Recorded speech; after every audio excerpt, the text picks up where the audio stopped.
நல்லா தெரிஞ்சுக்கொள்ள. நீங்கள் ஆவியின் வரம் பெற்றவர்கள், உங்களுக்குள்ள ஆவியின் வல்லமை இருக்கிறது. ஒரு ஆளை பகுத்தறிந்து அறிந்து கொள்ளக்கூடிய கிஃப்ட் உங்களுக்குள்ள இருக்கிறது. அதுக்குண்டான முயற்சிகளை நீங்கள் எடுக்கணும். 1 கொரிந்தியர் 14:1 சொல்லுகிறது, அன்பை நாடுங்கள், தீர்க்க தரிசன வரத்தை விரும்புங்கள். நீங்கள் அங்கெல்லாம் போய் தீர்க்கத்தின்னு சொல்லுங்கள், அப்படி செய்யுங்க, அது சொல்லவில்ல. உன்னுடைய வாழ்க்கையிலே தீமை செய்யணும் வர்றானா நீ பகுத்தறியணும். உன் வாழ்க்கையை கெடுக்கிறதுக்கு வர்றானா நீ பகுத்தறியணும். உன்னை ஏமாத்துறதுக்கு வர்றானா பகுத்தறியணும். உன் குடும்பத்தை கெடுக்கிறதுக்கு வர்றானா பகுத்தறியணும்.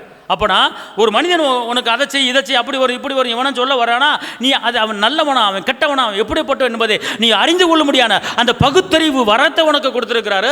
அதை நீ செயல்பாட்டுகளை கொண்டு வரும்போது உன் வாழ்க்கையை நீ காத்துக்கொள்ள முடியும், விழித்திருக்க முடியும், ஜாக்கிரதையாக இருக்க முடியும். அழகாக சொல்லப்பட்டவனை ஏமாற்ற முடியாது. 1 லட்சம் கொடுத்தா 10 லட்சம் கிடைக்குன்னு சொல்லி ஏமாந்து நிறைய பேர் ஏமாந்துருவாங்க. ஆனால் உன்னை ஏமாற்ற முடியாது. காரணம், உனக்குள்ளே நல்லவன் யார் கெட்டவன் யார் அப்படிங்கிற அறிஞ்சக்குள்ளோடைய அந்த கிருபையை கர்த்தர் உனக்கு கொடுத்துருக்கிறார். ஆனால் அதை யாரும் பயன்படுத்துறது கிடையாது. அது ஆவின் வரங்கள். ஆமென்.